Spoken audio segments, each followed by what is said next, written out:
दोस्तों नमस्कार। कक्षा 5वीं की वार्षिक परीक्षा प्रारंभ हो चुकी है और आज 6 मार्च 2024 प्रथम भाषा हिंदी का पहला पेपर था।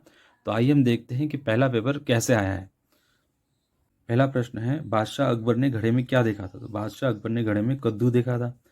प्रश्न 2, ईश्वर चंद्र विद्यासागर के पिता का क्या नाम था? तो इसका उत्तर है ए, ठाकुरदास। प्रश्न 3, वनवीर किसे मारना चाहता था? वनवीर विदेशियों को मारना चाहता था। इसका उत्तर है बी।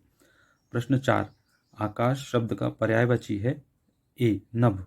प्रश्न 5, चषक अत्र अस्ति इस वाक्य में चषक का अर्थ है गिलास। इसका उत्तर है डी, रिक्त स्थानों की पूर्ति कीजिए। प्रश्न 6, कैसे भूला जा सकता बचपन का अतुलित आनंद? यहाँ बचपन शब्द आएगा। प्रश्न 7, पातालकोट मध्य प्रदेश में छिंदवाड़ा जिले में स्थित है। बिल्कुल सही। प्रश्न 8, सजगता में स उपसर्ग है। प्रश्न 9, आत्मा अमर है।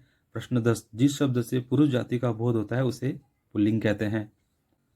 अति लघु उत्तरीय प्रश्न 11 से 16। नीचे दिए गए प्रश्नों के उत्तर लिखिए। प्रत्येक प्रश्न 2 अंक निर्धारित है।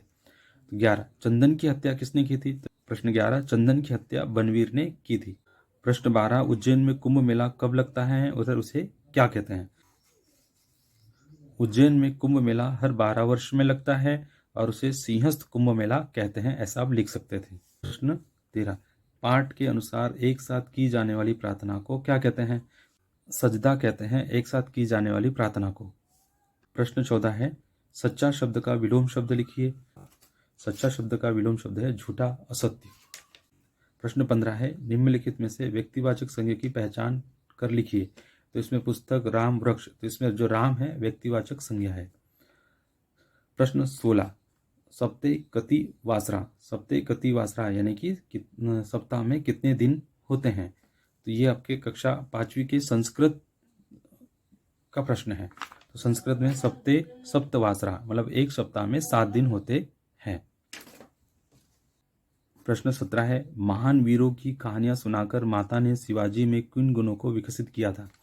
प्रश्न 17 का उत्तर है, महान वीरों की कहानियां सुनाकर माता ने शिवाजी में साहस, वीरता और देश प्रेम की गुणों को विकसित किया था। 18वां प्रश्न है, पचमढ़ी किसके लिए प्रसिद्ध है? तो इसका उत्तर आप लिख सकते हैं, पचमढ़ी अपनी प्राकृतिक सुंदरता, वन, पहाड़, नदियां आदि के लिए प्रसिद्ध है। प्रश्न 19, पातालकोट की महिलाएं कौन कौन से आभूषण पहनती है? तो इसका उत्तर आप लिख सकते हैं, पातालकोट की महिलाएं गले में मणियों की मालाएं, कानों में कर्णफूल, हाथों में चूड़ी, कंगन, बिनोरिया तथा पैरों में बेड़िया पहनती है।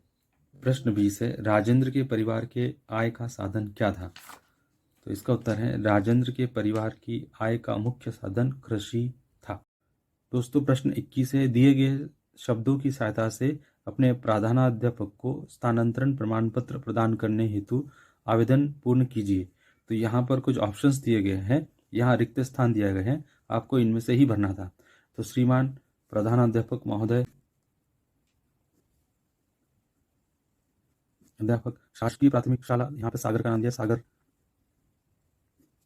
विषय स्थानांतरण प्रमाण पत्र प्रदान करने हेतु आवेदन पत्र महोदय सविनय निवेदन है कि यहाँ निवेदन आएगा, मैंने कक्षा 5वीं की परीक्षा आपके विद्यालय से उत्तीर्ण की है, मेरे पिता का स्थानांतरण हो गया है, इसीलिए मुझे अन्य विद्यालय में प्रवेश लेना होगा, अतः आप मुझे स्थानांतरण प्रमाण पत्र, आपका आज्ञाकारी शिष्य।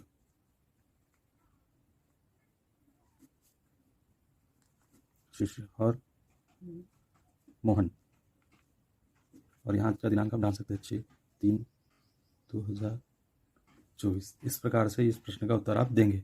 प्रश्न 22, शब्दों के भिन्न भिन्न अर्थ दिए गए हैं, उनका वाक्य में प्रयोग कीजिए।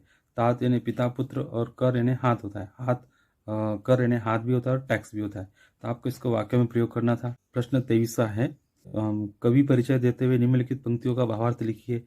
कोयल काको देता है, कागो कसो लेत, तुलसी मीठे वचन ते जग अपनो कर लेत। ये पंक्तियां नीति के दोहे पाठ से हैं। इसके कवि तुलसीदास जी हैं। इनका जन्म 1532 में हुआ था, इनका निधन 1623 में माना जाता है।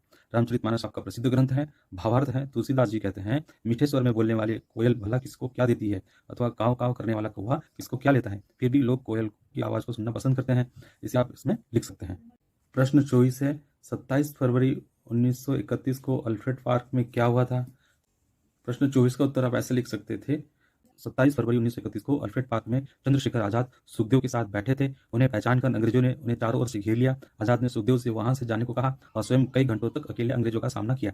जब उनके पिस्तौल में आखिरी गोली बची तो उन्होंने स्वयं ही अपनी कनपट्टी में मार लिया और सदा के लिए मां भारती की गोद में सो गए। इस प्रकार से आप इस प्रश्न का उत्तर दे सकते थे। प्रश्न 25 है, यहाँ एक पैराग्राफ दिया गया है, आपको इसी में से इस नीचे दिए गए प्रश्नों का उत्तर देना था। किशोर अपनी बहन मीरा के साथ सेब लेने बगीचे में गया था। दोनों अपने घर के पीछे सेब के बगीचे में थे।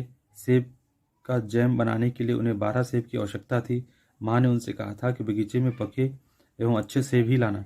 राजा ने 9 और मीरा ने 3 सेब चुने। माँ ने जैम बनाया। दोनों भाई बहन मिलकर उसे खाया और आज उनका एक साथ अच्छा दिन था। प्रश्न पहला है, को माँ ने सेब लाने के लिए क्यों कहा था? प्रश्न इसका उत्तर है जैम बनाने के लिए। ख, मीरा के साथ और कौन था? तो मीरा के साथ में मीरा का भाई था किशोर।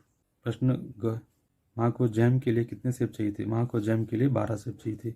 बगीचा कहाँ था? तो बगीचा घर के पीछे ही था। मीरा कौन थी? मीरा किशोर की बहन थी। मेरे प्रिय वृक्ष पर आप 10 वाक्य लिखिए।